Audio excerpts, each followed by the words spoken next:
we'll start over. So as they mentioned, my name is Sash Broda. I work for Jim Pattison Children's Hospital Foundation.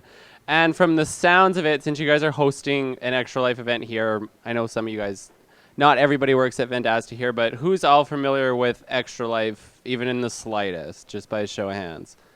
Okay, so about half, I'd say. That's awesome. I'm going to get to exactly what Extra Life is here in a couple of minutes, but first what I want to do is just have everybody close your eyes for a second and imagine being 10 years old. So whether you were biking around outside with your friends at 10 years old, whether you were doing something at home, if you were playing video games, if you were whatever you were doing at 10 years old, just kind of take yourself there and imagine yourself back at 10 years old. And now imagine that you are 10 years old and you just found out that you were diagnosed with cancer. Kind of not to dull the moment here, but is that slideshow up? Okay, I'll hold off. Just stay at 10 years old riding your bike down the street with your friends. Just hold on there for a second.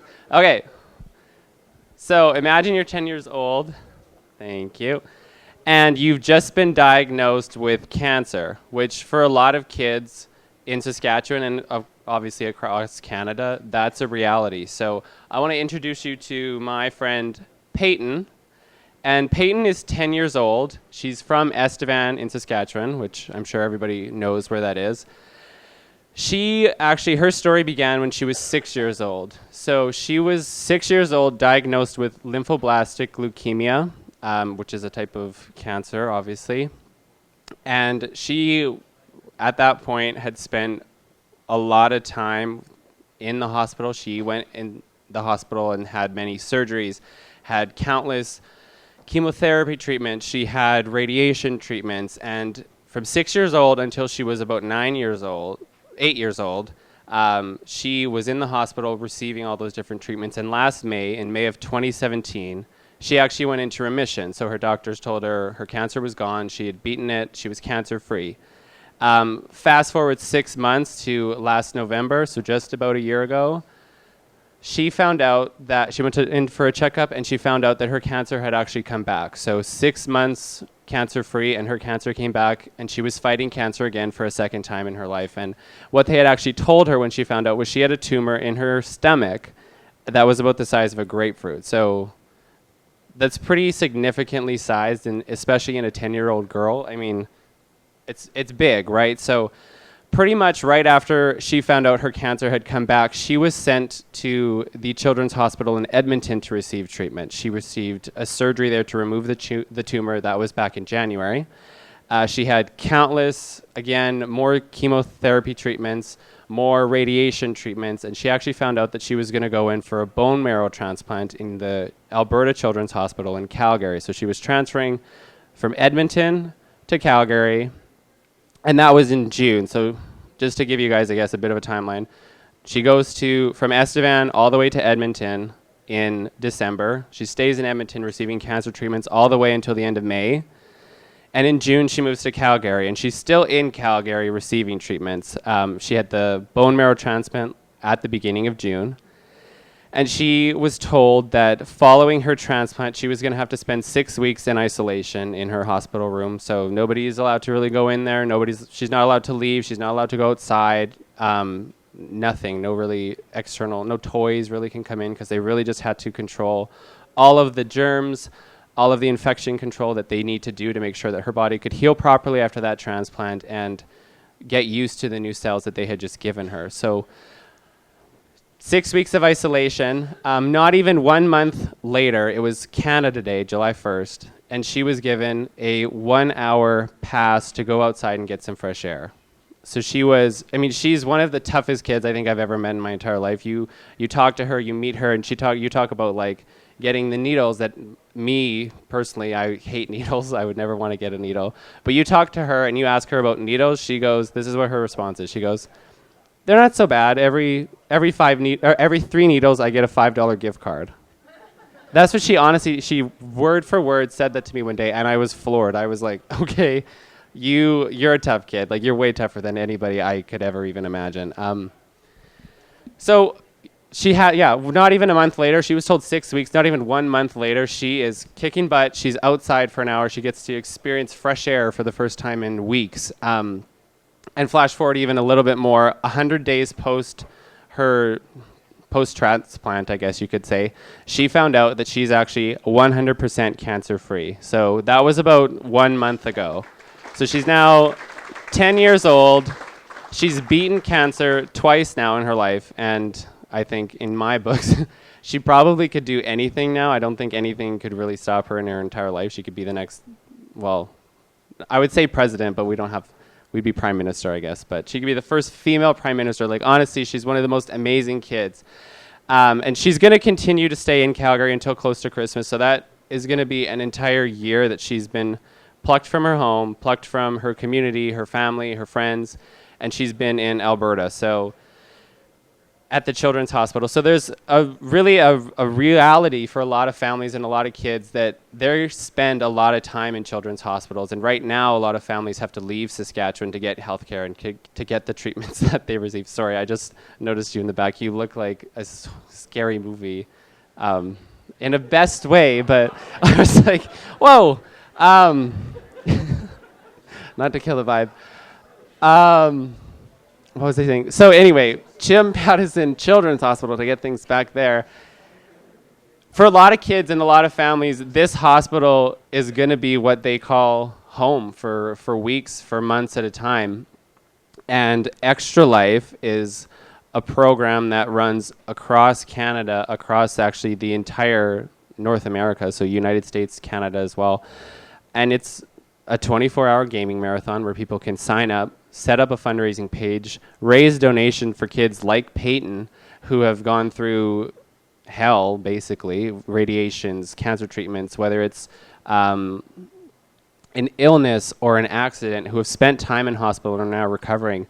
You can set up a fundraising page. You can support your local children's hospital and really make a difference for so many different kids, and for Extra Life in general. So it's a 24-hour gaming marathon, like I said. You can game really any way you want. It doesn't matter how you game, whether that's a tabletop game, if you're playing Settlers of Catan with your friends, if you're playing video games on your Xbox, or if you're, whatever you're doing, really. It doesn't matter what kind of gaming you do as long as you commit to it. And it doesn't have to necessarily be 24 hours straight. A lot of people do that. A lot of people commit to it, and our guild does a great job of that, and they've set up an awesome game day that people can attend, that everybody here should attend, and I'll get to that soon. But just by taking part, making your donations, and asking your family and your friends for all of their support to help these kids makes a huge difference. Last year, Extra Life, just in Saskatchewan, we had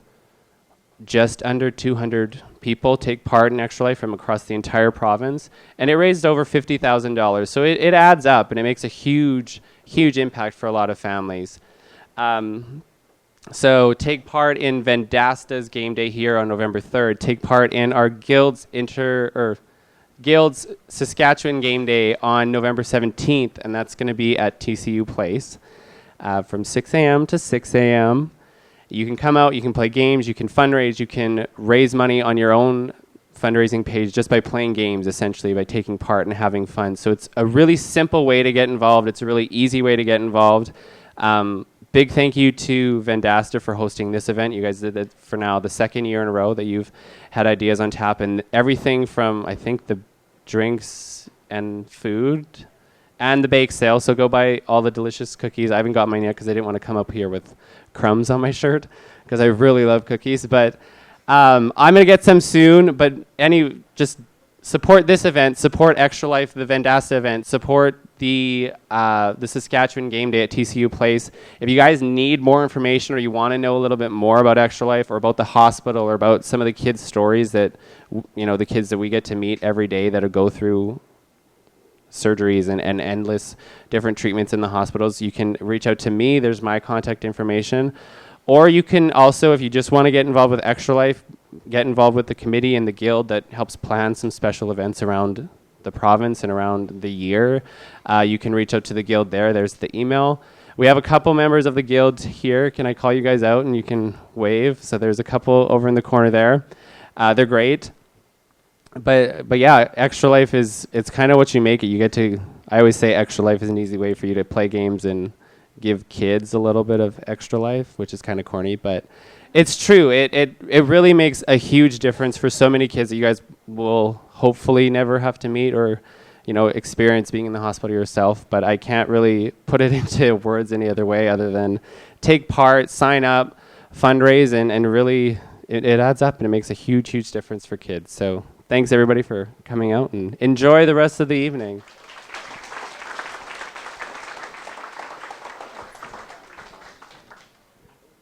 Thank you so much, Sash. So I'm just going to introduce our first presenter.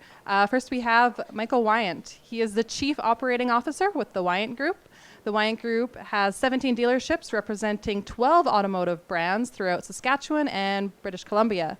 The Wyant Group has been in business for over 30 years now. Their business model is based on honesty, care for customers and employees, as well as essential support for our community. Please give a big round of applause to Michael Wyant. Mic on? Is this on? Hey, all right. Sash, I told you to warm the crowd up for me. Jeez. Oh my God. How you guys doing? Good? Good. All right. You guys on your first beer or your second beer? Second beer. I want to talk to you guys. I'm going to sound a lot better to you guys. Okay, so my name is Michael Wyant. That was a great introduction. I don't know where that came from, but that was bang on accurate. I'm just going to take out a few notes here because there was a few things that I wanted to make sure that I touched on. You guys talked a little bit about who we are. And I want to talk a little bit about the origin of our company, where we've come from, where we're at, and where we're going. Because I think that it's very important to look into the past and then look into the future about where our business is going. And I think that in sales, it's relatable because technology has really shaped our industry, and it's going to continue to shape the future of our industry and how we sell vehicles and how we drive vehicles and how we look at vehicles for mobility. So my dad started as a car salesman back in the 70s. He lied, cheated, got into the business by, he lied about having experience, got a job, became the top salesman, and he got his first dealership back in the late 70s in Alberta. I had a chance to buy Jubilee Ford in 1983, right around the time that I was born. And back then, buying a car wasn't easy. The dealer had all the power, right? The dealer, they knew all the information. The customer, quite frankly, had to spend a lot of time acquiring information and sifting through data and really trying to make sure that they made a good informed buying decision because, quite frankly, dealers weren't that honest back then. I don't know. You guys probably, our industry has historically had a fairly tough reputation, and I know that that's changed in recent years, and technology's had a big part in that. So fast forward a little bit, I started understanding what business was when I was a teenager, and I watched our company start to grow, and I was fortunate enough to go to university, get a degree in automotive management, and start to be a part of our company's growth. And that got pretty cool because we went from being a Ford dealer, and all of a sudden we were a Ford dealer and a Jaguar dealer and then a Mitsubishi dealer, and then we started to really grow. We got Mercedes-Benz. We brought Audi to Saskatoon. And then in 2010, my life totally changed because we got the Porsche franchise. And I don't know, how many of you guys like cars? Just about everybody. That was pretty cool because we got to be a Porsche dealer. Hey, you guys see Gritty over there? That's a killer costume, dude. Me, Gritty. That's good. And just recently, we've continued to grow and expand into other markets. And just recently, Alfa Romeo and Maserati, which is pretty cool. But I've had a chance in my career to watch vehicles change and technology change. But I've also been lucky enough to watch consumers change and their ability to make an informed decision. You know, as dealers, we used to have all the power, and quite frankly, that bred some bad practices in our industry and how we sold vehicles. And today, that can't exist with a franchise dealer because, quite frankly, you guys have all the information. You guys want to buy a used car. How many guys in here drive a car, bought a car, gone through that process? How many people enjoyed the process? Kind of, sort of, not that many people.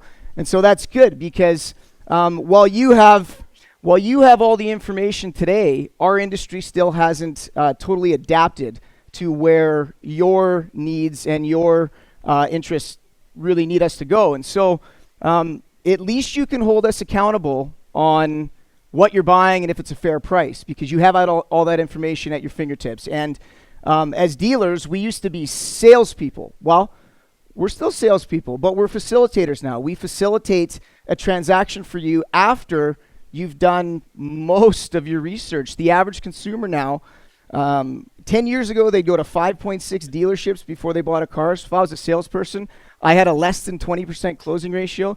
That's like talking to 5 girls in a bar and the 6th one finally says yes to come home with you, right? Like, it's pretty deflating every day to come to work and keep getting rejected all the time. And then finally someone says yes and you're super excited. You want to go sell another car, and then 4 more people say no. Now, the average customer visits 1.6 dealerships per purchase. So consumers now spend on average 9 to 10 hours of doing research on their own before they even contact us.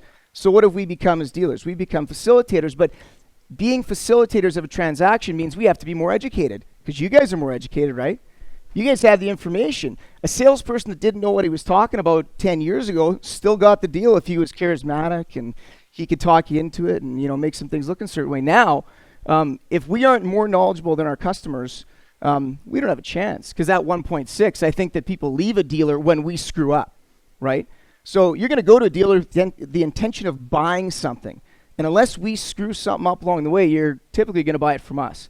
And so that's how our industry's changed a lot. Now, fast forward 10 years from now, I was at a Canadian auto dealers meeting a couple days ago, and we were talking about the future of automotive retail in Canada, North America.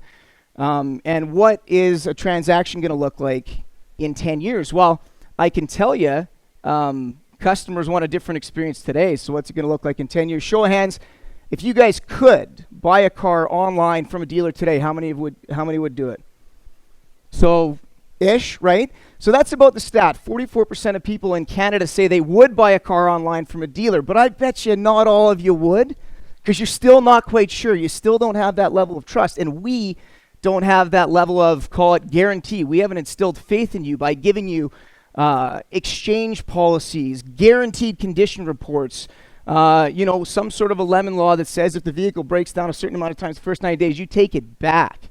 That stuff doesn't totally fully exist yet. So you want to do it, but you can't do it yet.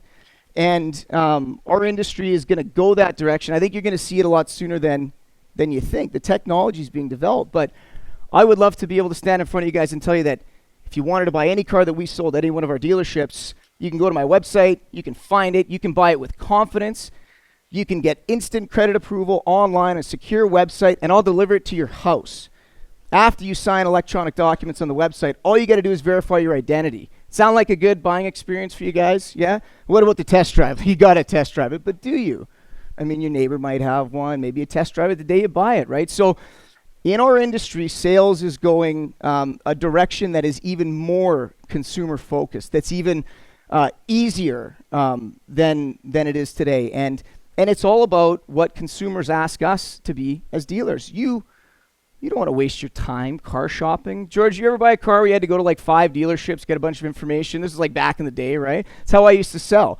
Now, customers don't come and ask for brochures. We don't even have brochures anymore. You guys come in, you got a screenshot of the car you want, you found it a lot, and you want to buy it right now, and you want it for the advertised price because you don't feel like negotiating, because that takes time. There's a lot of conflict. That's no fun, right? So that's our industry. That's kind of what we do and who we are.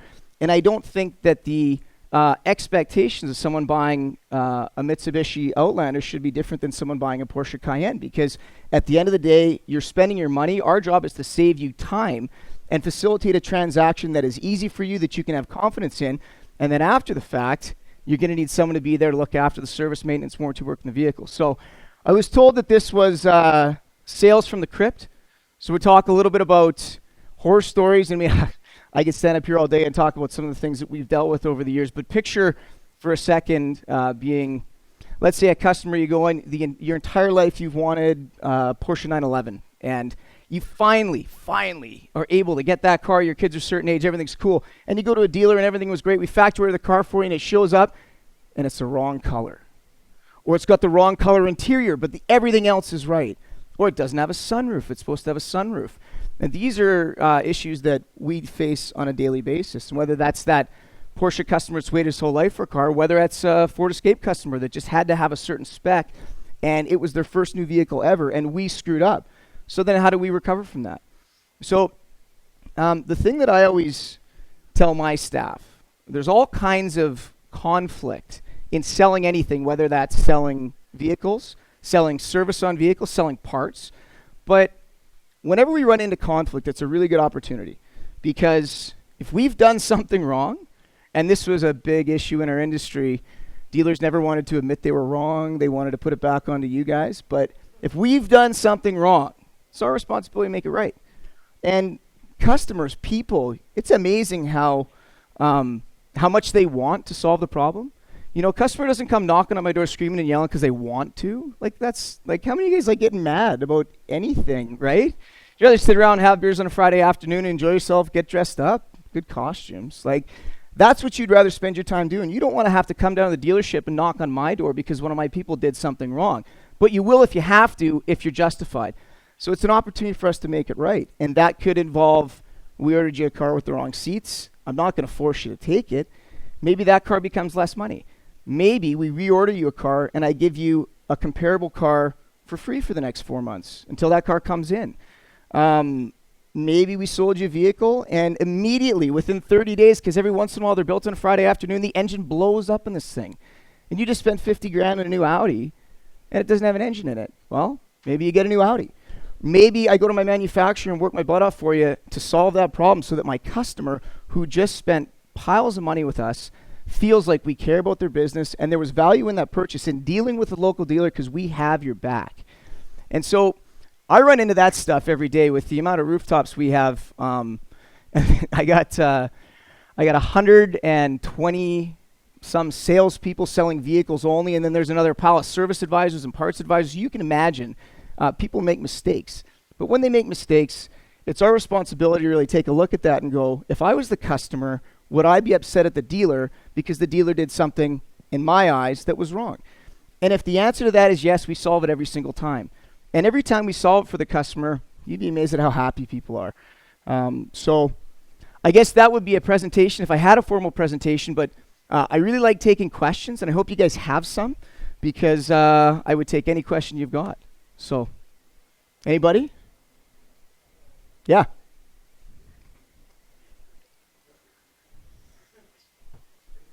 Great presentation. How are you guys using technology to attract people to your business? Yeah, I mean, that's a good question. I think, one of the big things that I talk about is how marketing's evolved. And I mean, you guys are in it, right? But, 5-6 years ago now, and I still feel like it was too late, I stopped advertising in the newspaper. And I was years ahead of our industry when I made that. Maybe it was 7 years ago. Star Phoenix was super mad. The rep was like one of my dad's best friends. And we still, you'll hear us, you'll see us on local radio. I still believe in local radio. I still believe in local TV.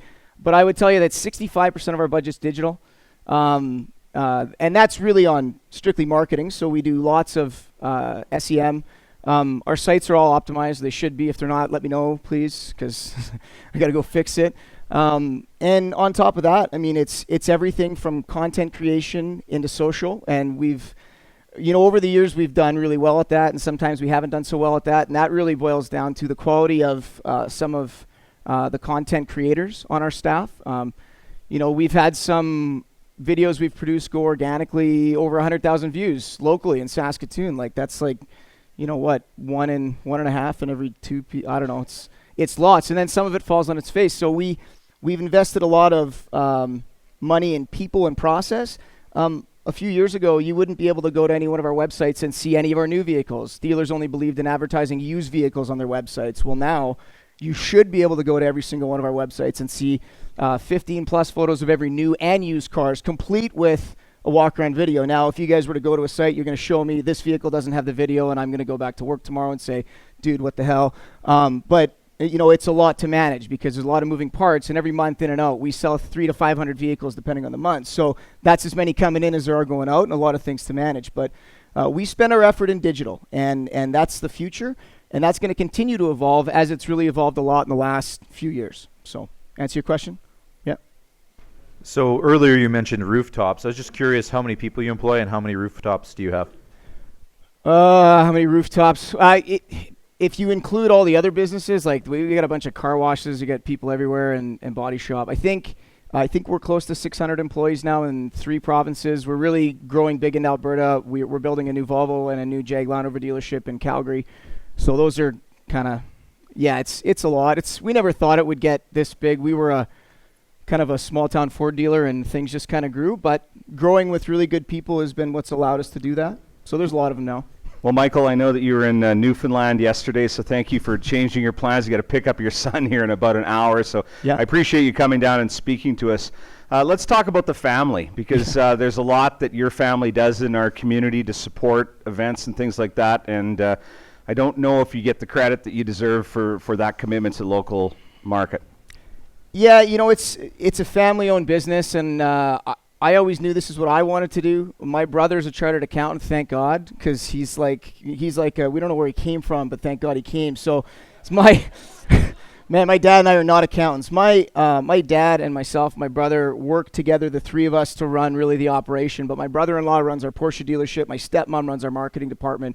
We are a family business through and through. And one of our beliefs is giving back to the communities we do business. So if we're fortunate enough to do business in a place like Saskatoon, one of your responsibilities corporately is to make sure that you reinvest back into that community, because you plan on being here for a long time. So recent years, we've started to do some bigger things as our business has grown. We were approached and made a major capital donation to the new Remy Art Gallery for $1 million. Recently, $500,000 to the new Husky Home Ice campaign. Our current strategy with community donation, you wish you could support everything, you can't. And really what we look at, who it's benefiting and how long it's going to benefit them for.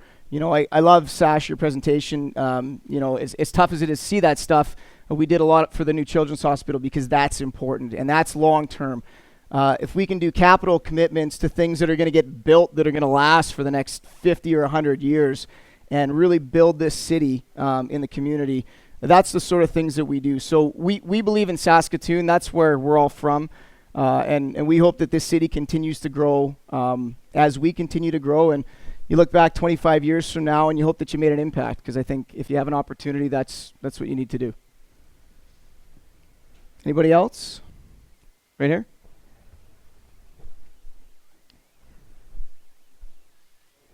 Hello.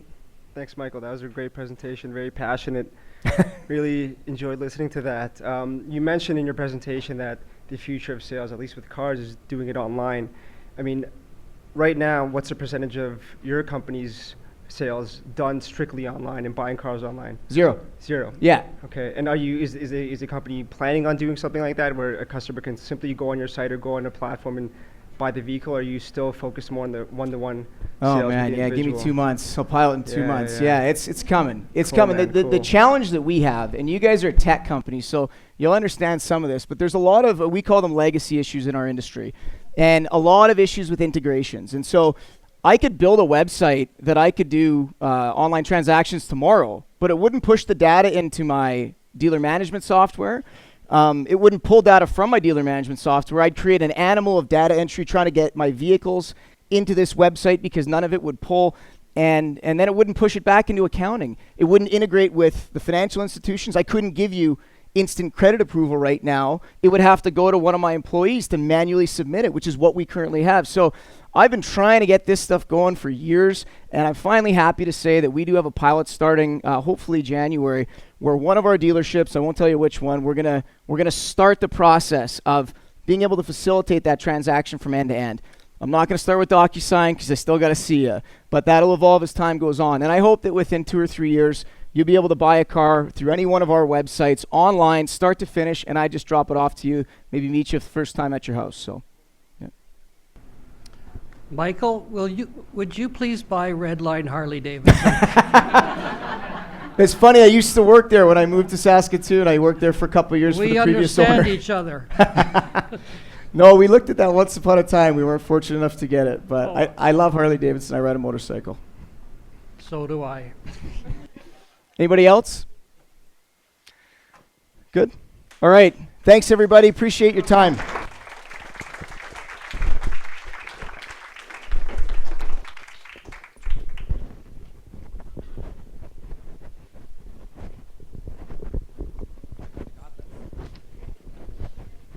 Awesome. Thank you so much, Michael. That was absolutely fantastic presentation. Up next, we have Ken Jackson. And Ken Jackson is the CEO of Intellicom Communication Solutions. So Ken's roots are in agriculture and engineering, and Ken has lots of stories to tell from his 35-year career as an entrepreneur. His latest venture, Intellicom Communication Solutions, is changing and improving the way agricultural businesses connect and interact with their operations and help get more food from the field to the table. Come on up, Ken. Yay!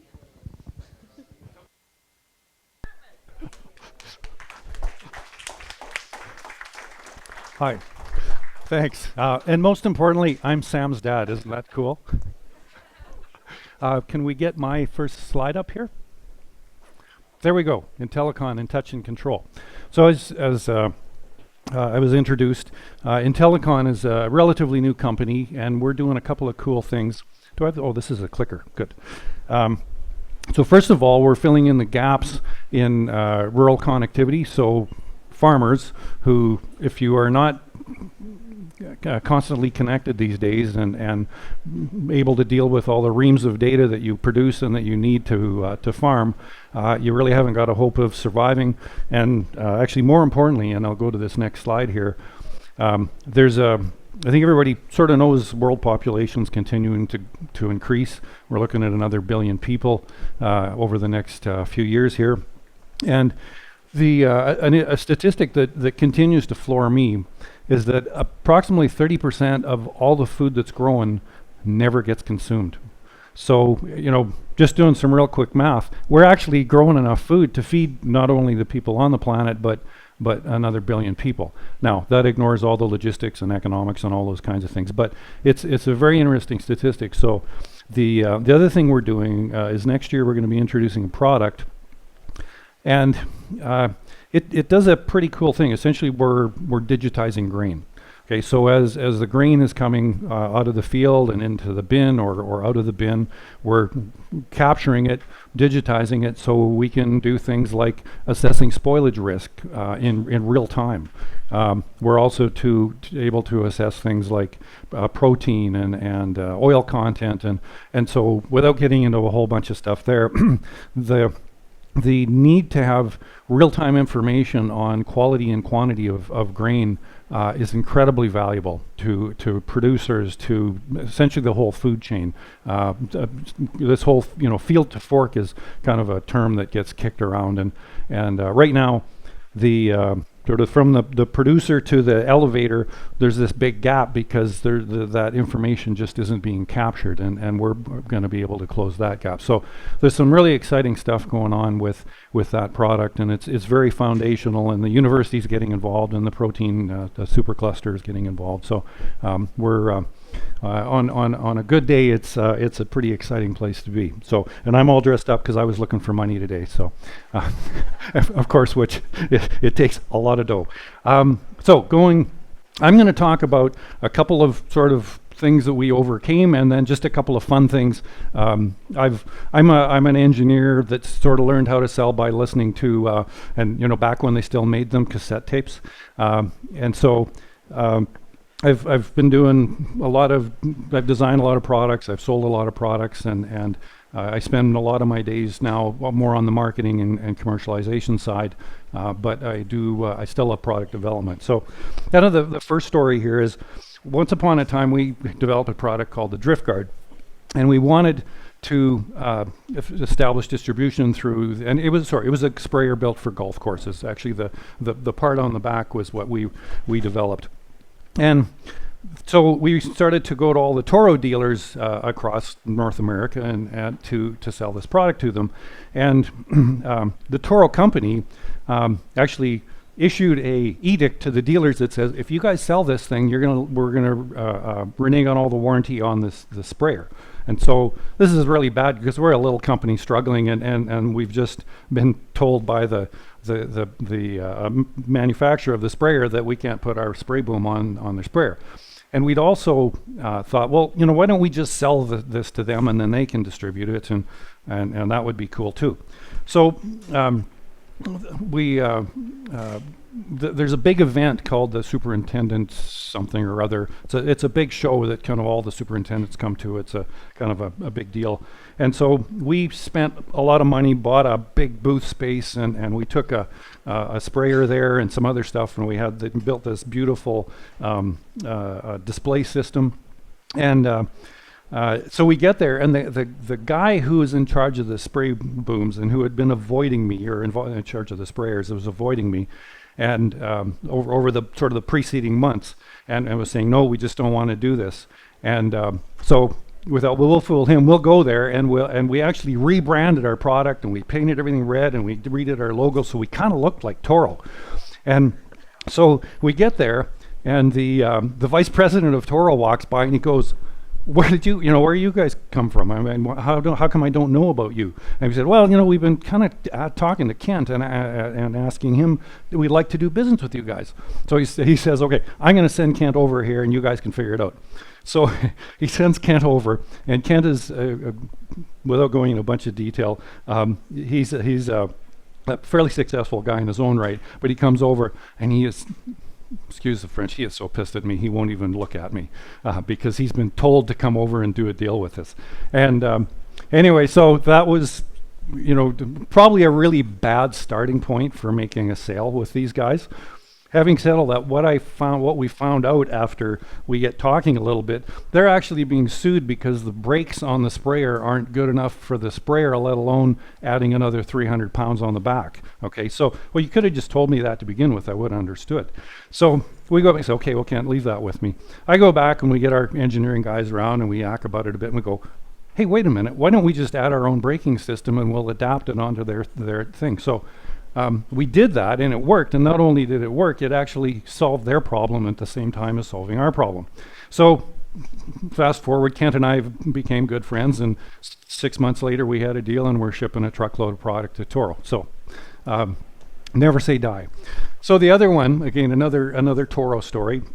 So we started building these spray booms for Toro, and then they needed a better power broom system. So we came up with a better power broom system for one of the divisions, and it was really a nice product. So they came out with what's called this dingo product that you ride on the back of, and we went, oh, that'd be cool to put a broom on the front of.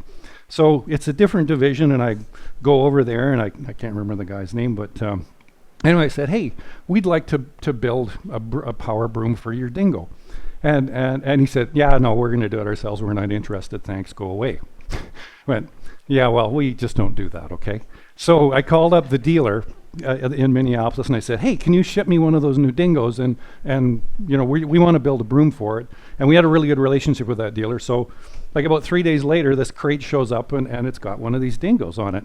So again, we sort of put our engineering brains together, and we come up with a really cool broom that actually I got a patent for some of the design stuff. So and that's what this ended up being. But so we did this. I packed it up, put it on a pallet, shipped it right back to Toro. I flew down to Minneapolis, and I walk into Joe's office, and I said, Joe, I'd like you to come and look at something.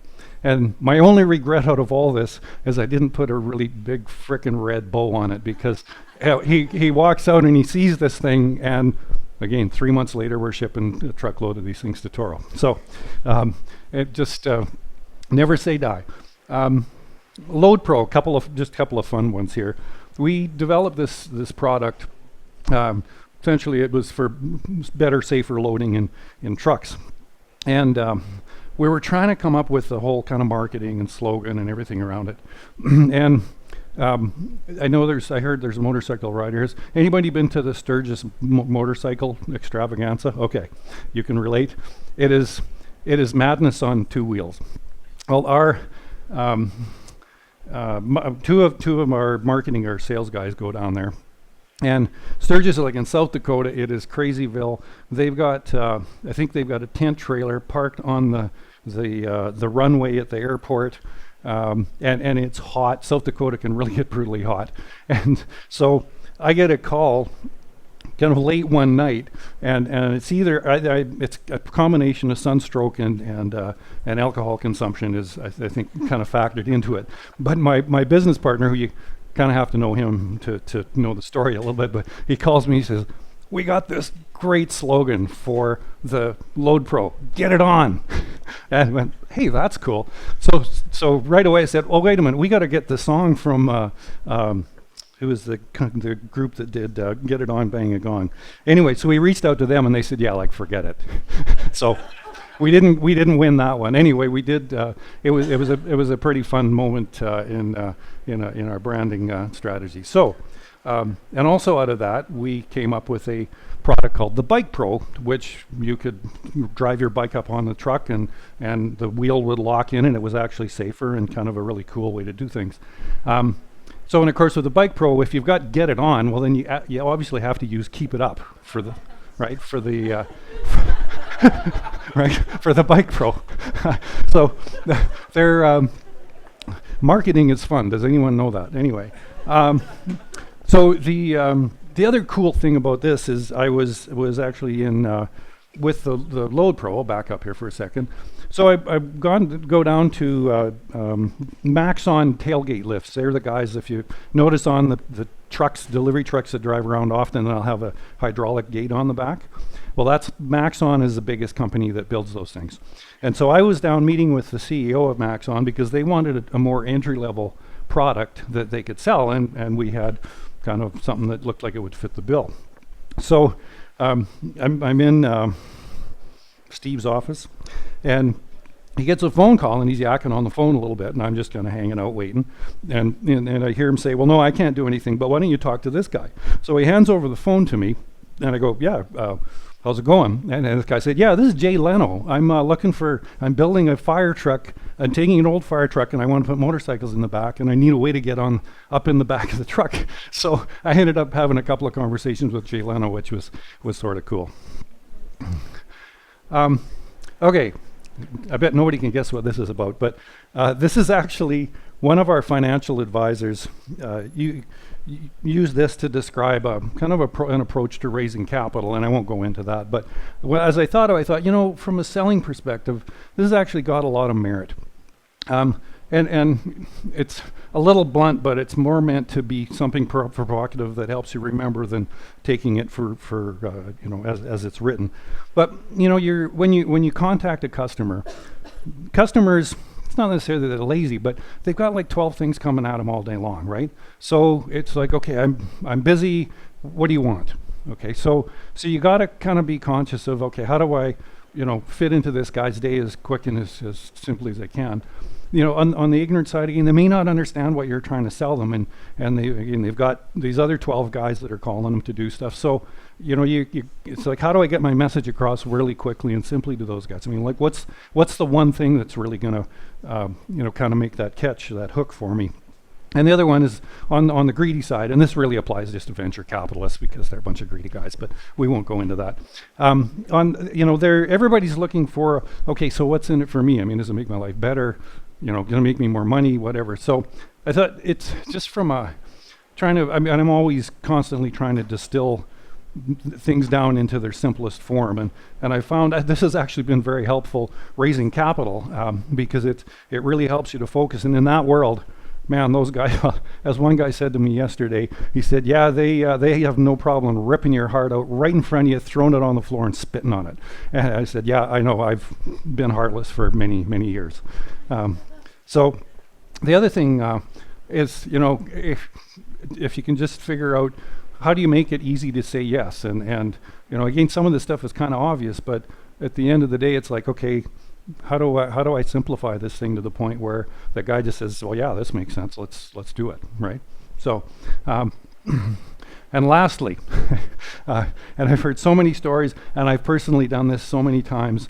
It's like when somebody wants to do something, when you got a little bit of a hook and interest into them, man, like fan those flames and get that deal closed before you let them go, because it really bites when you lose them, and it's because crap, I was chasing another guy and I had this guy on the hook, and why didn't I just stick to it and close them? So so this is an engineer who's tried to figure out how to sell stuff, and that's been my life. Any questions?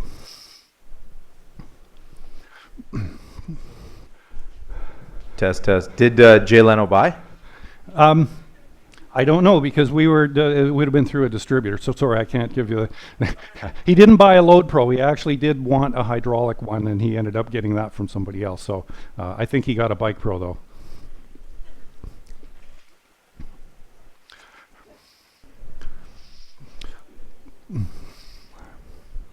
You were talking a bit about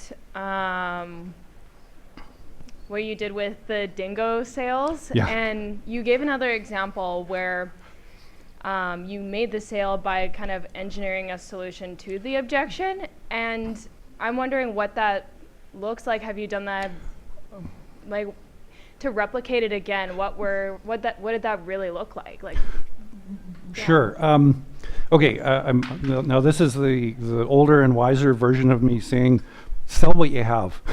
Okay. It's always easy to go. And the guy says, well, oh yeah, I don't.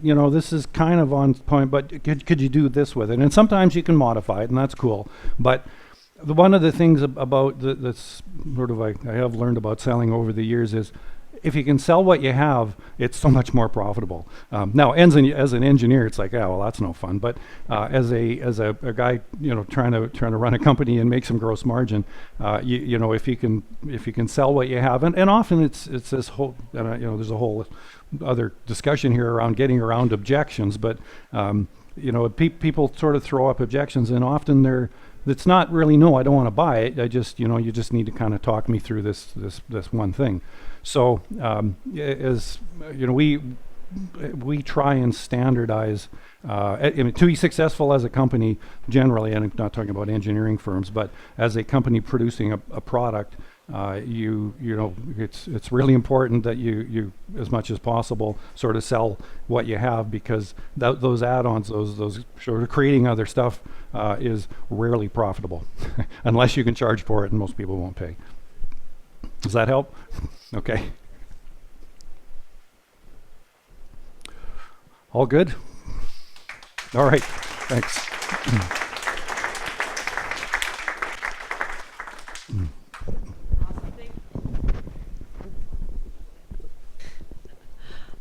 It's always a challenge with these microphones. We do the same thing every single time.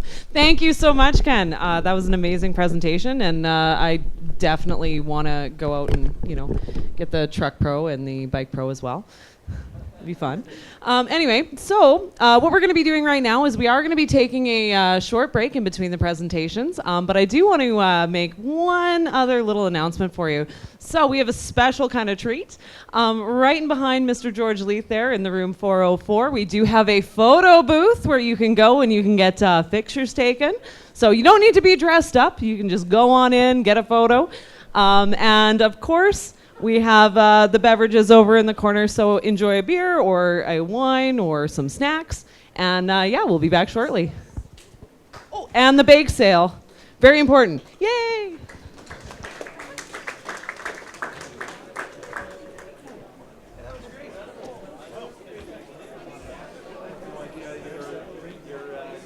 There we go. Yep.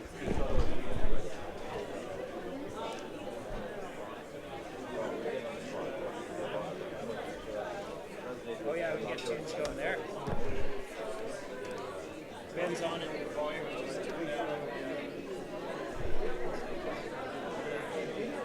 Why the hell is this the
Hey everyone, just wanted to give you a 1-minute warning that we'll be starting again in 1 minute.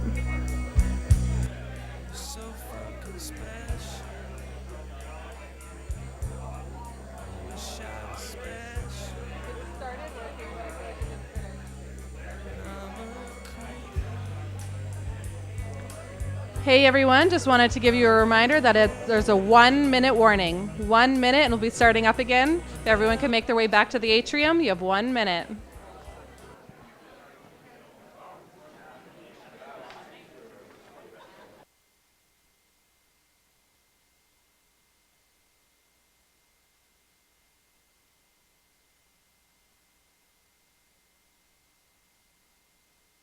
These lights are so bright.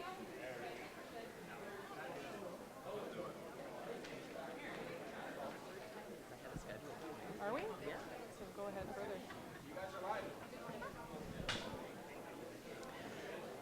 So our next speaker, Michael is a product expert with our digital advertising division. He helps our partners understand and provision and pitch our digital advertising solutions to local businesses. Mike got his big break into digital advertising when the local paper brought him on board to help their team adopt digital. Mike has chaired and executed hundreds of campaigns throughout his career and seeks to bring a deeper, more results-driven understanding of digital advertising to our partners. Today, he's dressed as his favorite WWE wrestler, Rick the Nature Boy Flair, the Rolex-wearing, diamond ring-wearing, kiss-stealing, wheeling-dealing, limousine-riding, jet-flying son of a gun. Please welcome Mike.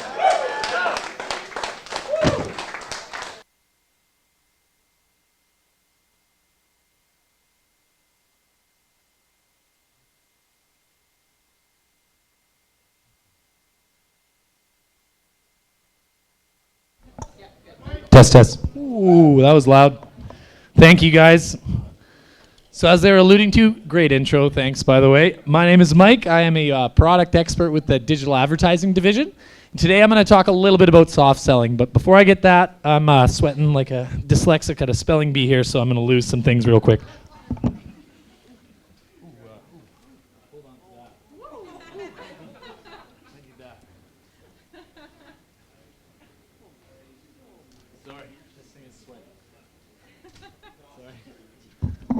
All right, you guys.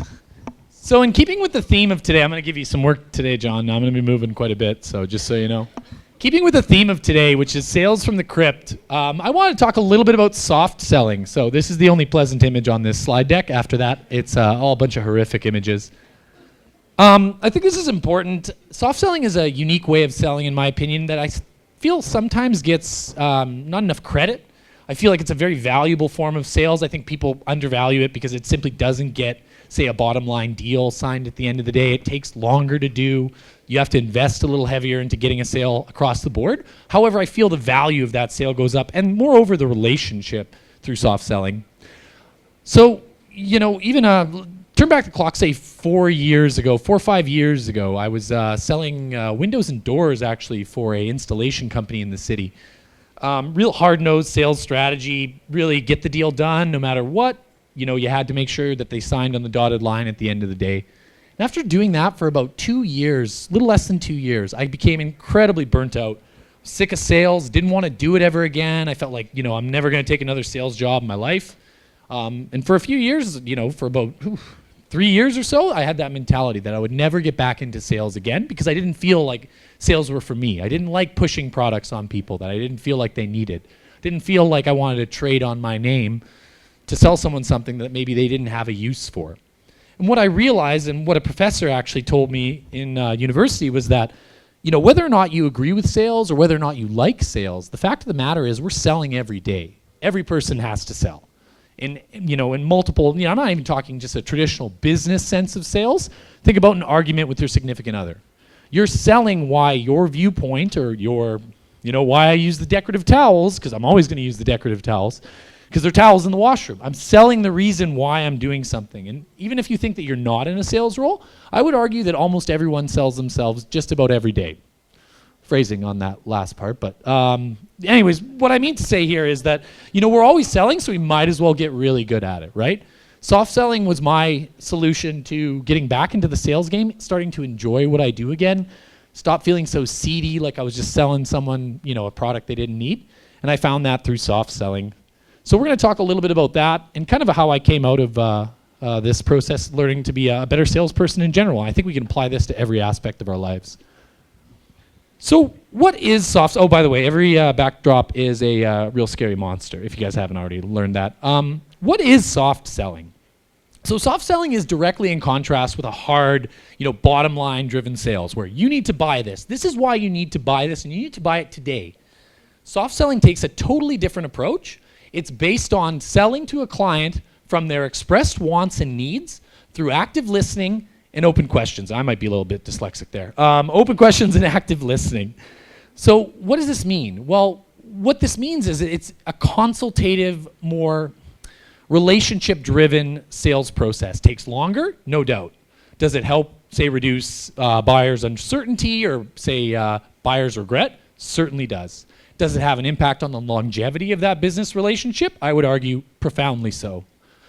So I'm going to walk through a few steps. A little premature there. I'm going to walk through a few steps talking about soft selling today, kind of like a very loose guideline to try to talk a little bit about how we can utilize soft selling in our day-to-day lives, whether professionally or personally.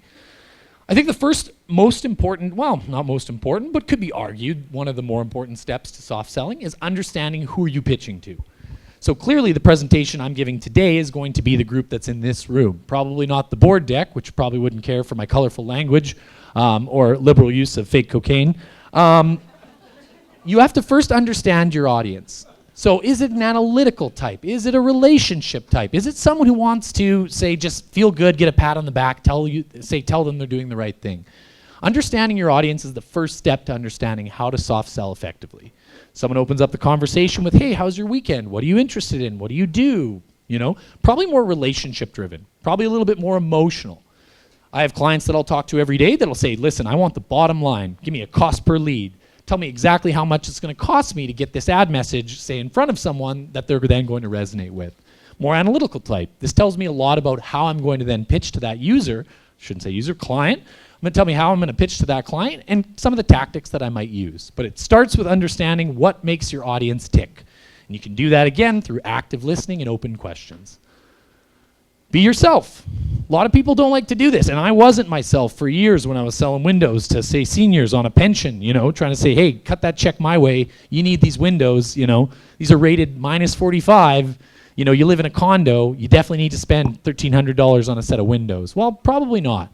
I wasn't being myself. I wasn't being the person that I am. Maybe a little off the cuff, yes. Maybe a little abrasive, certainly. Definitely a face for radio. So be it. You have to be yourself because really people buy you. They don't buy first they buy you, then they buy your product. They trust you, they like you, they want to deal with you. Then they decide that, yes, I'm going to go into business with this person. Or yes, you could use the decorative towels. I haven't got there yet, so, but we're getting there, slow steps. Listening to needs, this is, again, a huge thing, and certainly something that I will I'll say to you guys, I suck at this. I'm awful at listening to needs. Ask my girlfriend, she will tell you. Ask my parents, sitting over there, dad will tell you. Not very good at listening. However, it's something that I'm definitely working on. People want to be heard. They want to talk. It's the whole reason why I'm here right now, so I can talk, because I love doing it. But at the same time, people want to talk. Let them talk. Let them tell you about their business, or let them tell you about their needs or their wants or their concerns, because in doing so, you're going to learn a lot about what makes them tick. So listening to needs is an incredibly important step, and one I often overlook. I could do a much better job of it, but certainly, we all can struggle every now and again. Establishing credibility. Why do I need to listen to you? What knowledge or insight do you have? In my capacity in digital ads, it's me talking about industry average and talking, 2020, we expect every 50 cents of every dollar to be spent in digital. You got to be doing digital. You establish the credibility why someone would choose to listen to you. It's good to be a nice listener, but they have therapists for that. They have other people they can talk to. They go online, talk to some strangers for free, or pay to talk to some strangers. We won't talk about that today. You can go anywhere and speak to someone, but how do you establish yourself as a credible source? So, depending on what vertical you work with or in what capacity, say you're enjoying this presentation in, I would start thinking about how do I establish my credibility in that initial conversation with a person? Because that's super important. First impressions, one of the largest things that someone's going to determine about you, they're going to figure out probably in about the first 2 minutes or so, is what common psychology tells us today. Earn trust. Of course, I was going to put Hannibal Lecter up there. He's trusty. I trust this guy. You know? Anyways, earning trust is super important because at the end of the day, you've established credibility, but they don't trust you. You know, this is what's right, but I don't think you're in it for my best interest. I think you're trying to sell me. Or I think you're trying to give me something that maybe I don't need. So you earn trust with someone. I'm trying to think of a great example of how to do this. I would say just a passive, exchange of knowledge. Here's some free advice that I can give you as a business owner that's going to help you market your business more successfully and smarter. You know, this is free to do. I'll give it to you right now. You don't need to commit to anything. Here's something that I'm going to give you for free just to help better your situation. And certainly exchange of ideas or information or value adds in a conversation where you're giving someone something for free, extremely effective way to earn trust. Oh my God, I can't believe I forgot the one thing I wanted to do at the beginning of my presentation. Dang it. Oh well. Can you guys do me something real quick? I know I'm the latter portion of today's speaking series, so I would love to get everyone involved, at least in in one participation or another. So if I say, give me one time Ric Flair, can all my audience members just give me the loudest woo that they can do and give me a 2 clap or a 2 stomp? I was going to do this at the beginning. The flow would have worked so much better, but you'll have to excuse me. I've been hitting that bag. Can we try it one time? Can I get a one-time Ric Flair? Woo! Awesome. Okay, that's going to come up later in the presentation as well, so keep that in the back pocket. Earning trust, though, very, very important step. They have to trust you before they're going to buy from you, and they got to like you before they trust you. This is kind of a linear flow. Step 6, add value. Very similar to the exchange of information. You know, my goal on any discussion with a client, or really in any capacity when I'm talking to someone, is to add value to that conversation. Oh, so, you're into, dressing your dog up in small ballerina outfits and slippers. Well, I have a website that does exactly that, or for whatever. That was a terrible example. I could probably think of a better one on the fly. You're interested in WWE. Oh, perfect. Well, for Christmas and Halloween, because I'm cheap and I don't like to buy new costumes, I went as Ric Flair. So this is twice Ric Flair in 1 year. I'm adding, well, it's not really adding value either. Okay, bad example number 2. Adding value to a conversation can simply be you giving them your 2 cents. Or you telling them, hey, I've been where you've been. I can tell you a little bit about what works and what doesn't. In my capacity, sometimes adding value is telling people their idea is not going to work. Or maybe that it just doesn't have a high, degree of chance of giving them the result that they're looking for. I'm adding value and telling them what they don't want to hear. But they still get value from that because nothing ventured, nothing gained. But now I'm telling you, listen, I don't think, an ad on Facebook advertising, your illegal marijuana grow up is probably going to be the best thing for you. I'm adding value to that discussion. And people who give you value, you want to deal with. So I do think that's important. Another famous monster. Being realistic and transparent as well is something that we definitely want to be. 3/4 of my job, you guys, is getting on the line with partners and saying no. I would love to grind that, customer is always right mentality out of people's heads, because I think customer is not always right. Sometimes they need to be told when when it's a good idea or a bad idea. So, I can't even go into the examples. Actually, I think due to NDAs I can't. But I get questions all the time. People saying, oh, I would like to do this, that, and the other thing. Sometimes saying no is the best thing you can do for them. And I would argue that 40% of the time I'm saying no to partners. And once I say no to them, they're usually more willing to re-examine, I would say, the way that they view problems, or re-examine the way that they sell to something that might make a little bit more sense. And to that, I'm biased because it's the way I would sell, but I find it's a much stronger way to secure relationships and have long-term relationships with our clients. And sometimes that means saying no, and sometimes that means having the hard question or the hard discussion of, hey, listen, I don't think I'm going to be a good fit for you. Or listen, Sarah, I'm going to use the decorative towels. That's the way it's going to go. I don't care. I'm going to use them. They're in there. And you just have to be realistic, because I can assure you I'm a huge believer in under-promising, over-delivering versus the other way around. Because at the end of the day, no one's ever going to be mad that you lowballed them, sandbagged them, whatever term you want to use. Once you knock that bad boy out of the park, they're going to love you forever. What they're not going to like is if you promised them something and in 1 month, 6 months, 12 months, you don't deliver. It's kind of like they love you till they hate you. But I would rather set the table so that I have a high degree of knocking it right out of the park, and I would much rather have them tell me, listen, I don't think that's going to be a good fit for me right now, rather than have them come back, say, 6 months down the line and chew me a new one on the phone, which I do not like. So being realistic and being transparent is a huge component as well of setting the expectations and soft selling. So now finally, after all of these arduous steps, after growing that relationship, nurturing it, earning trust, establishing credibility, adding value to that conversation, only now, step 8 here, do we actually get to the sales aspect of soft selling. So I've spent, I don't even know how many minutes already because terrible time management, but probably 15 minutes talking simply about relationship building. Now that we've done all of that work, it becomes extremely easy to start offering recommendations, start to push maybe now your agenda on that discussion. So, offering recommendations or at least providing feedback. So listen, I've had some experiences where I had a client like yours, similar questions to yours. They found success doing this. If I would have started with that, these clients don't know who I am. They don't understand, what capacity I work in. They're like, I'm not going to trust that guy. He's crazy looking dude, young, guys like my kid. How do you deliver value to someone when they don't have that foundation of a relationship? Because I would argue, unless you're going to say compete strictly on price, or maybe you have something that no one else has, and in my case I definitely do, this stuff would sell itself, let me tell you. But normally you need to build that foundation before you can actually start to end up selling to them. So this is actually the first time that we inject any kind of sales into the soft sell process. Listen, Bob, or listen, Glenn, or listen, Justin, I feel this is going to be a good fit for you based on everything that we talked about, based on what you've told me you would like to achieve. Do you think this is a good idea? At this stage, it becomes relatively easy to close that sale.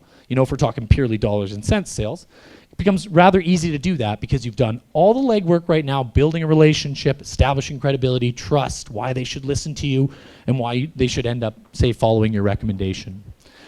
Then finally we get to the last step, which is simply asking, or in a lot of senses with the soft sell, it's leaving the client with the decision. So a lot of the times, most of my calls will always end in, hey, take it back with you, think about it. If you're interested, call me back, send me an email, we can talk about it a little later. Or say I'm dealing with some, training wheels type, clients, I would say, go and listen to these videos or go and watch this webinar. Go do some self-guided study and come back to me and tell me any questions or concerns you might have. And then we can address it at that point. Beauty of this is, definitely lengthens the sales cycle, undoubtedly. However, that client's going to come back to you with a much better understanding of their needs, or at least of your service or product, whatever that may be. And ultimately, they will be the ones to make that decision, which I feel will lead to less buyer's remorse. I feel it'll lead to a longer relationship and a more profitable, I would say, relationship for all parties involved. Because I think everyone in the room has probably been sold something that they definitely didn't need. I bought American sneakers when I was young, not understanding what the exchange rate was on Dad's card. Sorry about that. I learned very quick that the exchange rate doesn't mean an American dollar is the same as a Canadian dollar. I paid out the nose for those. I had tremendous buyer's regret. I wore them 1 year, and I think since then, Dad uses them when he snow blows the yard. So those things are absolutely trashed. This kind of softer sales process, I feel, leads to more valuable relationships that have a longer lifespan. And I just think that simply everyone in the room, knowing that we're all going to be selling at some point in our lives or continuously, we could think about ways in which we could approach these questions more from the soft sales point of view versus a hard. Make no mistake, definitely spots for both in any kind of business relationship. You need the hard sales as much as you need soft. However, I do feel soft selling gets a little bit of the short stick when it comes to, an effective way to run a business or an effective way to grow, say, relationships into profitable, business relationships. But that said, that was kind of a whirlwind of all of my slides for today. So I thought I would leave you with a nice slide, at the very end there. I will take questions, but I did have one thing. Can I get a one-time Ric Flair? Woo! I was all right, but we could do better, but that's okay. Any questions?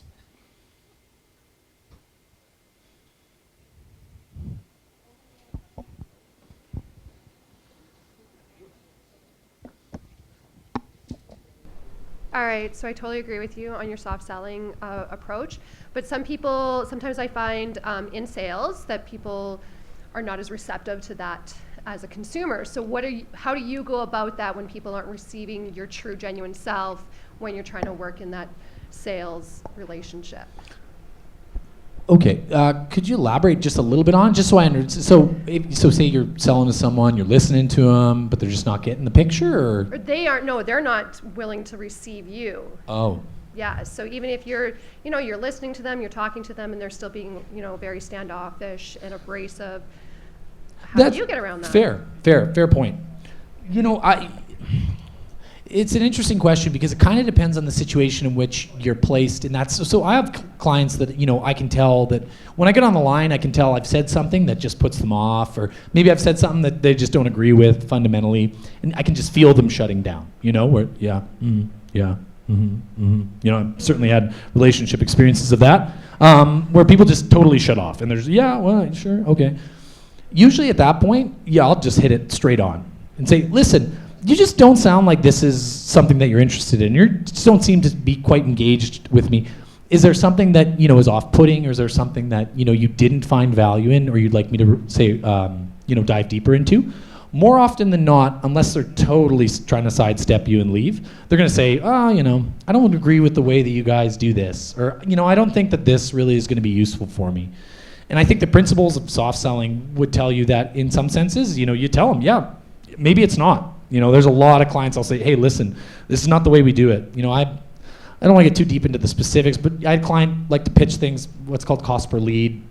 Basically, how much am I going to give you to get one new lead? That's a difficult question in the ad world, because if you're a real estate agent saying I buy and sell homes in your area, and that's your ad, and you're going to ask me, well, how much is it going to cost me to get a lead? Well, shit, every real estate agent should buy and sell homes, right? If you're not buying and selling homes, you're not a real estate agent. There's also like 80 of you in the city, and you're also fighting for a very finite group of people. So, in those cases, it's sometimes like, listen, I don't think I can help you, or maybe, how best do I describe this?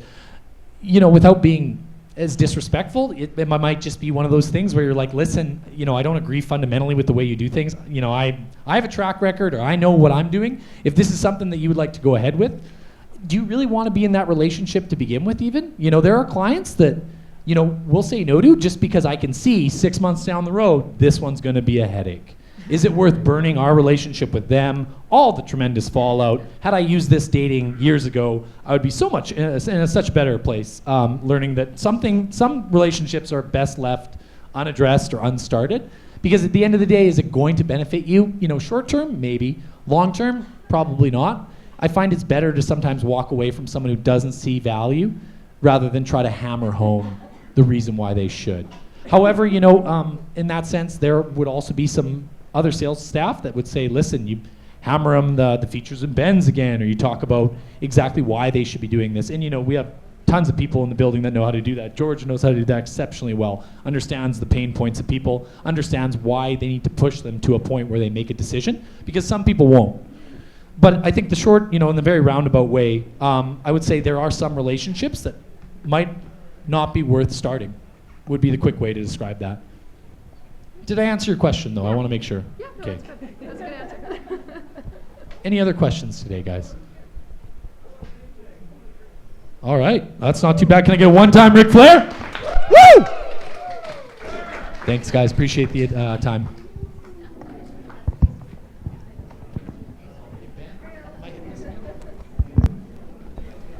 This is good. Doing good, Mike. Doing good. Thank you, Mike. Always a pleasure hearing you speak. Awesome. And so what we have going on right now is kind of the last speaker of the evening, and of course, one of our fearless leaders here with Vendasta, George Leith, our very own CRO. He's going to be coming up here, and George has just gotten back from a whirlwind tour pretty much around the globe again, speaking to over 30,000 people in multiple continents, multiple cities. So we're really excited to have him come up here today. Thanks. How do you follow Ric Flair? Wow. Great presentation, Michael. And thank you to all of our presenters today. This is not going to be a long pitch because I am super jet lagged and I'm really looking forward to sleeping in my own bed. But been gone for the last 3 weeks working with sales teams in Europe and in the United States. And I got the message from Danny a couple days ago that we need you to present on Friday. So last night on the flight from New York and Toronto, I put this thing together. What I wanted to talk about is a place that organizations may want to look to go to find new leads. And by new leads, I mean new old leads. Winning back business actually is very satisfying, right, Sherry? To be able to take a customer that has left you for certain reasons and to bring them back into your organization and to show them value again is something that takes a lot of skill, and it also takes a lot of research to be able to figure out what nuances you need to change inside your approach or inside your organization to win that business. So I'm going to talk about win backs today. And, I'm a big believer in this revenue growth model for any organization. So this is kind of the gospel that we use here at Vendasta, where we try to analyze the strategy, the structure, and the management of sales. And I think you could take this right down into an individual organization. You've got one-person shop or a two-person shop. You still need to deploy some of these things where you're thinking about how you're going to look at your leads and how you're going to manage those leads into qualified leads, and then how you're going to turn those prospects into customers, and then how you're going to turn those customers into repeat customers. And if they happen to leave you, how could you come up with some sort of strategy to win that business back? It's way easier to win back someone who has been with you than to win a new customer. So when we look at the sales strategy matrix, there's 4 different areas that are deployed inside sales strategy of any company. We have the buyers, our prospects and our customers, and then we have the products that we're selling, the current and the new and different. And we have to figure out where we're going to deploy effort around this. But it is way easier to bring somebody back into the fold that was a former customer than it is to go out and find a new prospect. So we're going to talk about bringing people back from the dead. And I've got a great story. We're fortunate to get Michael here. I've been asking Michael to come speak to us for the past year. I've heard him speak a number of times. He did business with Vaughn years ago. I respect the family. They run a great business. They're big supporters of the community. And you can see that the apple does not fall far from the tree with Mr. Michael Wyatt. He's a great presenter like his father. And he also has learned the sales business from the inside out. I think that at the Wyatt dinner table, they were talking car sales from the moment that he was at a bottle in his mouth. You could just tell that. But Michael then went to university and learned how to be an auto dealer, and you can see those strategies inside their organization when you work with some of the individual dealerships. But I want to talk about another auto dealer from 1994 named Jerry Ackerman. And Jerry Ackerman was a client of mine in Kindersley, Saskatchewan. I lived in Rosetown, worked at the local radio station, and I was told that Jerry Ackerman could never be won back. He was the biggest advertiser of the radio station that I worked at. And then the radio station changed format from country to kind of this easy listening stuff. Like where's Michael Patola? Michael Patola, all those songs you play, we used to play those. Those are fantastic. Gary U.S. Bonds. Anyways, Jerry was impossible to win back. That was what I was told by my general manager. And I love a challenge. I was much younger back then, and I was going to win Jerry back. And when I was putting together this presentation, I started to think about the tactics that I used to win Jerry back. So here's the one thing I knew about Jerry. Through my research that I did, I found out that he liked to go to the Red Lion Inn on Fridays for lunch to have his favorite Chinese food. I just had to ask a few people in town, and they told me that. I also found out that he was the ex-president of the Collector Car Club in town. And in the radio business, what you want to do is you want to align yourself with community organizations, because then that makes you local, and that makes local business people love you. So I donated $1,000 of the free advertising to the local Collectors Auto Club from the radio station and ran a bunch of ads, and we did an on-location broadcast at the very place where Mr. Ackerman was hosting the post party to their annual event. So now I'm endeared to him because I gave him some free stuff to something that was close to his heart.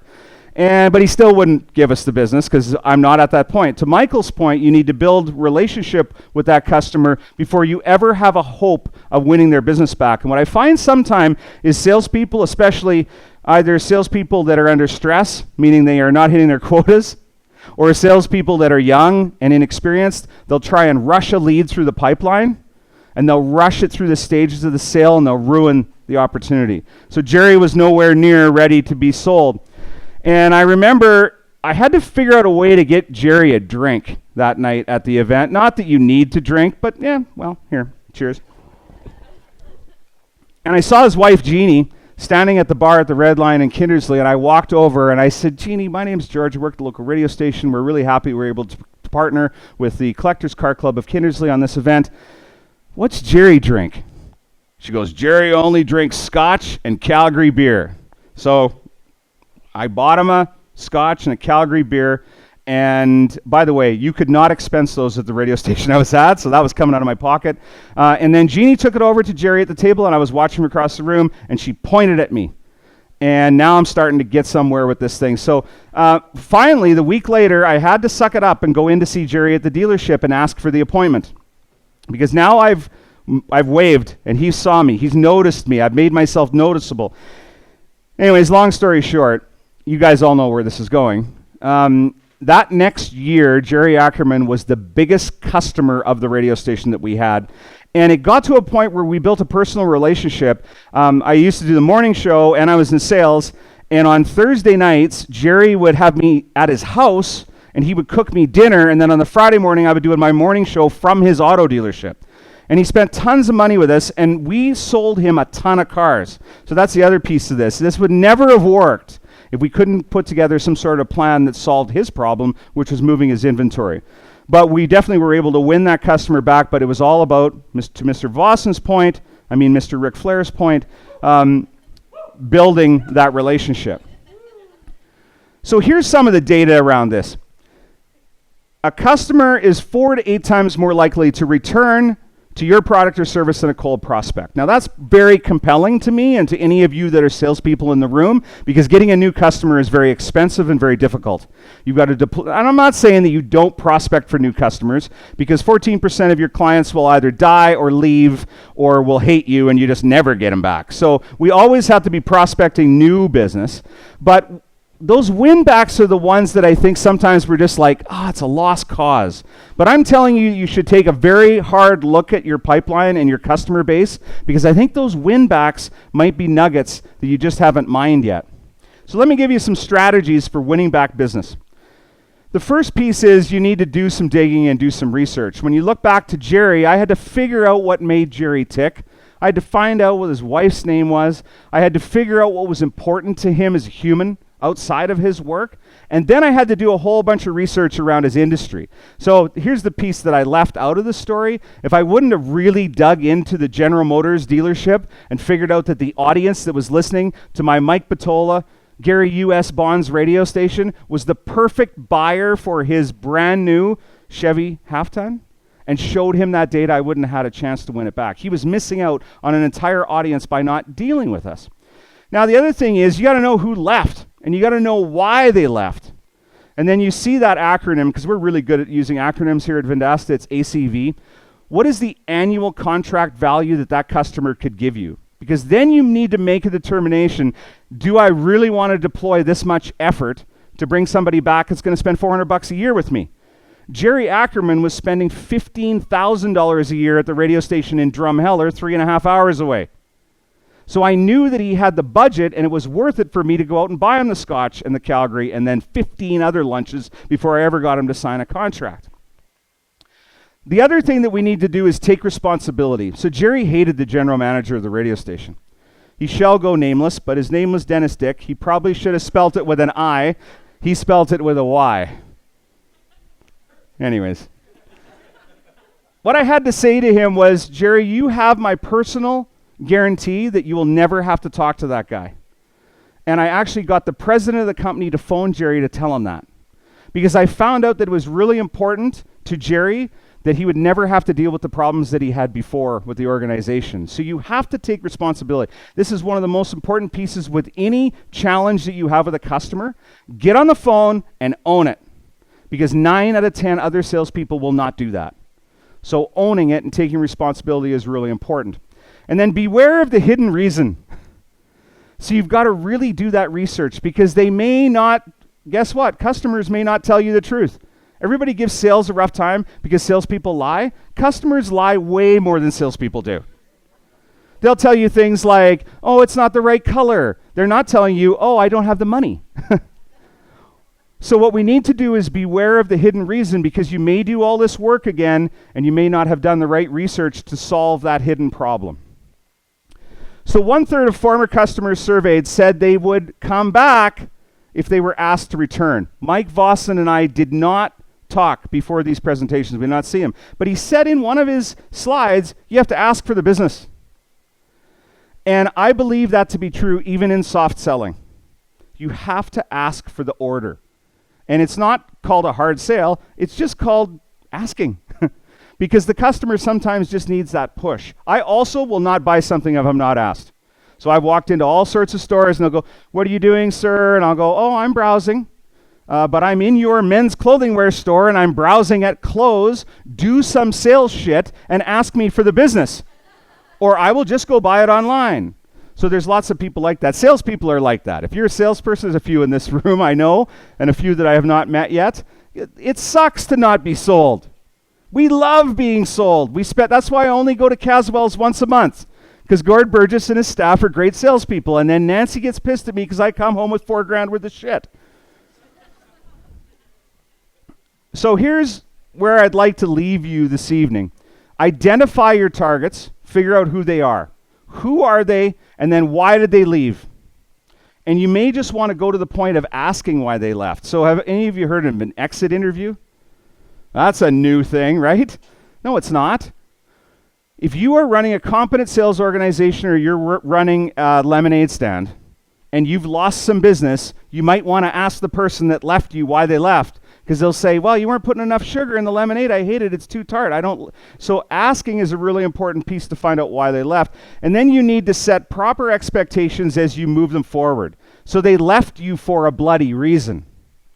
So what you really need to do is to set a very compelling reason as to why they would want to come back and shop with you again.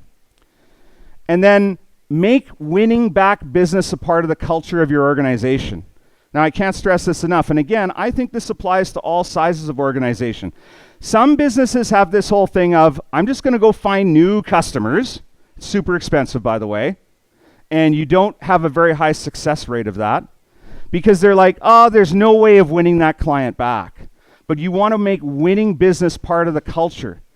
And I will tell you, there is nothing more satisfying as a salesperson serving your clients to win back Jerry Ackerman's business and make him the #1 customer. It feeds our ego, makes us feel great. By the way, it feeds your kids too, because most salespeople are paid on commission. So if there are any questions, I'm open to taking some questions around winning back business.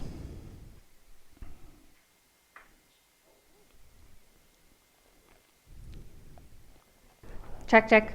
What was the most difficult win back you've ever had to do? Well, Jerry definitely was one of the hardest ones and one of the ones that I worked on for a long time. But I think that if I look back over segments of my career, there's probably 2 or 3 that I could point to. And I had one that was 1.5 years that I worked on, 1.5 years to get that business back on the books. And it was my fault that I lost it. So I think that was part of the reason why it took so long, because I had really hurt the relationship by not delivering on the promises. And probably back then, this is quite some time ago, I overpromised.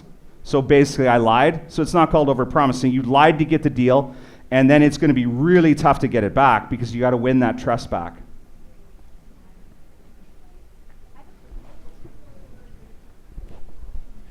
Have you ever won back any business and then regretted that? Oh, all the time. All the time. There's this new thing that isn't really a new thing, but it's called customer selection. And I think that you need to be very careful in today's day and age where we all have limited resources. And I mean limited resources in our people and limited resources in our budgets, that we select the right customers. Because we can spin our wheels on a whole bunch of customers that have unrealistic expectations, and we go out of the way to meet them.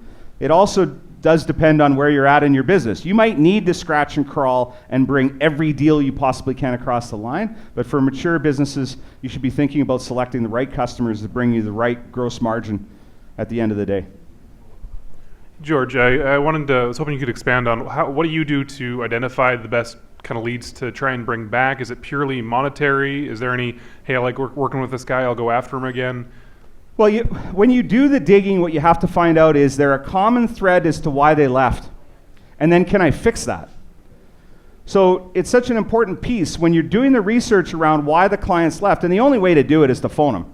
You've got to phone 3 or 4 of them and say, why did you leave? Now, we are quite aggressive here at Vendasta. When somebody leaves, Doug Campbell, Desiree Kupietz, myself, Brendan King, we phone them and ask them. And we want to know why they left.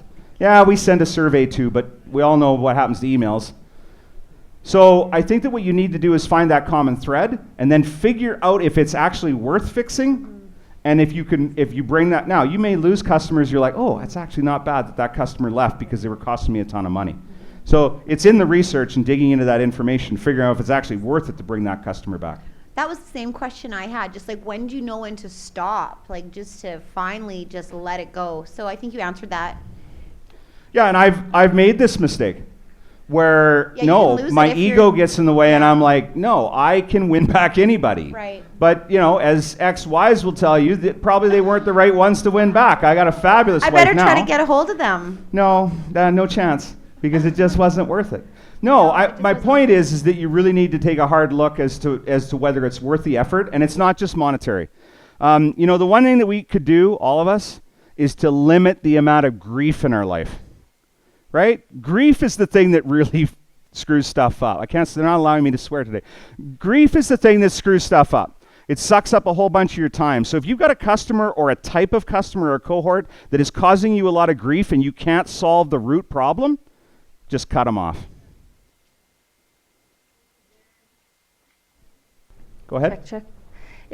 What is the hardest reason for them to leave, to overcome? Is there a specific one that you know? Where you lied to them.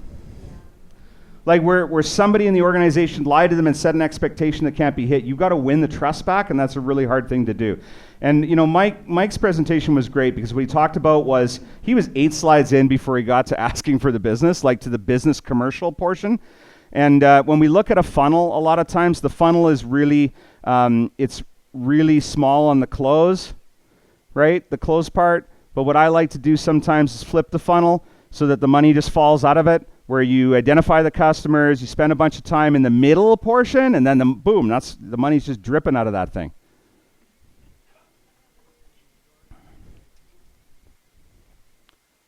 George, I know you're ready to go to bed soon, but can you speak to the synergy? Couple more beer and I might be out all night. The synergy that can sometimes take place between a soft approach and the hard approach. Can you speak a little bit to that?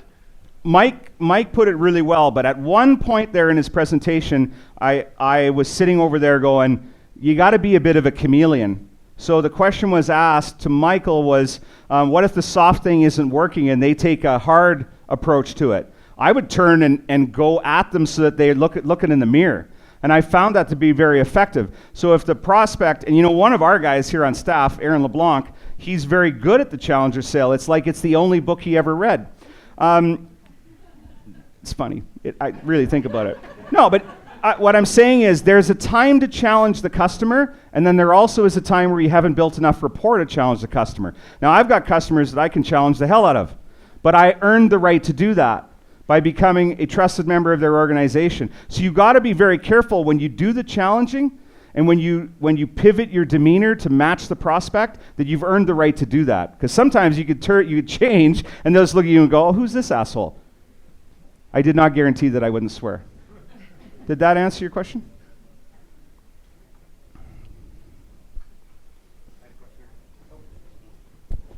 Sort of opposite to reselling a customer you lost. When do you know it's time to fire a customer?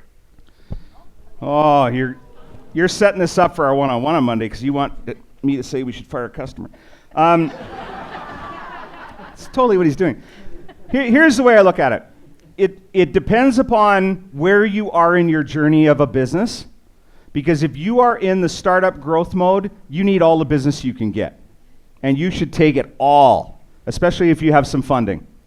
The minute that you get to the point you need to move to profitability and you don't have funding, then you need to be very selective as to what type of customers you have. So it's time to start culling the herd and to start removing customers that are not profitable. And the other time to fire a customer is when they are disrespectful to your staff. I made this mistake. If you do not do this, the staff will not think that you have their back, and they will not feel like they're in a safe environment. And I've been slow sometimes to do that, and I will never do that again. And I'll tell you what happened in this one instance inside this very building a couple of years ago. I had a phone call with someone who was being disrespectful to our staff. And here's how I phrased it. I said, Todd, you cannot speak to our staff this way. It is not appropriate. But if you want to swear at somebody and speak to them that way, phone me. Not that they can't handle it, but I can. And I will. And I'll probably give it back to you a little bit. And you guess what happened? The guy changed his entire demeanor to our staff because now he was talking to somebody that's not going to put up with his shit. And so the staff also was upset that we didn't deal with it earlier. So I'm just, hey, we talked about transparency. There's some transparency. I regret not dealing with that sooner. And that is that one for me is non-negotiable moving forward. It's a lesson learned, and it's not going to happen again. Any other questions? So on behalf of Vendasta, thank you for coming. Our lovely hostesses, do you have anything? Come on up.